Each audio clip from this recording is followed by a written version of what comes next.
Ready na ako! Hey guys, it's Abiliones and today guys, ito kumakain kami ni Solar Boy ngayon. At meron nga palang nag-invite sa atin sa Balay Royales. Newly open siya na spa guys, so medyo kakaiba tong pangalan ng mga massage nila dito. Hilot, suop, oo Pinoy na Pinoy. So mamaya puntahan natin yung Balay Royales. Magta-try tayo dun ng mga hilot nila or ng suop nila. Medyo kailangan ko yun ngayon guys, so let's go. Okay guys, nag-tricycle kami kasi akala namin napakalapit lang. Malapit siya, pero ano, malapit siya. Medyo malayo. Pero medyo malayo. So ito na siya guys. Ayun o, nakita na namin Balay Royales. Nakita niyo naman guys, labas pa lang oh. Balay na. Alam niyo ba yung balay? Ang balay sa amin, ibig sabihin yan bahay. Malamang marami Sa amin din, sa Ilocano. marami namang same word na ano na probinsya. Wala, sobrang tahimik. Feeling ko bawal mag-ingay dito. Ako lang maingay. Ayan na siya guys. Balay Royales Filipino Traditional Wellness. So tara, pasok na tayo. Nagre-relax kasi sila dyan. Bawal maingay kasi nagre-relax sila. Price list. Oo, So guys, nandito na nga tayo sa Balay Royales. Yung price list nila. Pagpasok nyo guys, ito na agad bubungad sa inyo. Siyempre, yan bubungad sa inyo. Kailangan nyo malaman kung magkano. Ay, hindi. Kailangan relax lang. Sorry. Anong pwede mong ma-recommend sa amin? Ito po ma'am, traditional hilot po, signature po namin. May oil yan. Kasi Yes, ma'am. usually kasi pag nagpapamassage kami, may oil talaga. Opo. Gusto sana namin matry magsuob. Ilang Ano? oras yung basic niyo? Bali 30 minutes. Depende kung pag nilabas na kayo ng pawis pagka ano. Akala ko kung ano yung ilalabas. Okay. Soap tayo. Try natin. Kailangan ko yun. Sige. Parang gusto ko yung lalabasan ng pawis. Oo, gusto ko rin labasan ng pawis. Ay, ate, wait, papakilala mo na kita. Si ate pala. Ayaw mo? Ay, doon ka, te. Ang bilis ka so. Sige, go, ate. Ipapatry sa atin is Balay Royales Traditional Hilot. Tama ba, Bek? Ito ba yung sinabi ni ate? Oo. Hilot muna bago tayo sa suog. Ganun ba dapat? Yes po.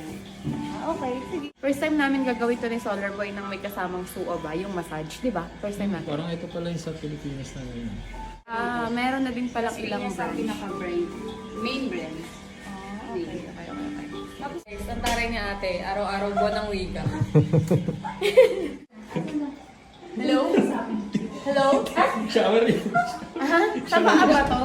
Ang liit naman ng swimming pool nila dito. Swimming pool? Ha? Ate, dito ba ako maliligo? Pwede ko. Oo, malakay din mo. Ano ba yan? Ang sarap sa feeling pagka hinahawakan ng iba yung paa, di ba? Oo nga ate. Thank you. Uy! Nanggugulo kami ah. Kasi meron kasi yung Philippine Aesthetic Solution. Kasi Gagawin pala tayong suman. Coco Mama. Mama Coco? Guys, nandito tayo sa second floor. Ang taas pala nito hanggang third floor. Yes. Magbibihis na ako. Magbibihis na tayo. Let's go. Ready na ako. So guys, nagsusuob na kami. Ayan siya. Tignan mo. Ate, lapit ka. Tignan niyo guys, pawis na ako. Uy. Ay. Yan guys, 30 minutes na. Oh! Parang newborn Newborn baby! Grabe ang sarap ng feeling. After namin magpamassage, magpahilot pala. Traditional hilot, ate, di ba? Yes. Traditional hilot din. So, eto na yun guys. kung sa iba parang hotstone, no? Tayo suog, traditional, no? Solid, taklag toxins. At meron pa nga silang mga room sa 3rd floor and 4th floor. Kung plan nyo naman magpahilot kasama ang friends and family nyo, meron din silang VIP room that can accommodate 4 to 5 persons. At meron din silang herbal bath therapy, body scrub, charcoal bath, prenatal massage, postnatal massage, ear candling, and fertility massage at marami pang iba.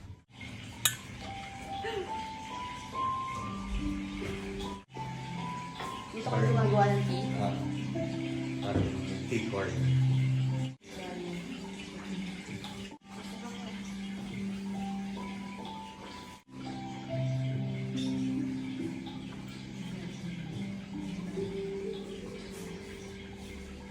So guys, tapos na tayo magpahilot guys. And so far, sa lahat ng na-try namin ni Solar Boy na spa, ito yung favorite ko ngayon. Kasi iba yung hagod niya. Hindi siya basta yung parang ganun-ganun. Iba yung ano eh, iba yung hilot talaga, hindi himas. Totoo. So guys, if you want to try Balay Royales, guys, dito lang to makikita sa 73 Scout Dr. Lascano. So kung may plan kayo kumain somewhere, pwede kayo dumaan dito, guys. Kasi open siya 1 p.m. to 3 a.m. guys. Thank you, Balay Royales.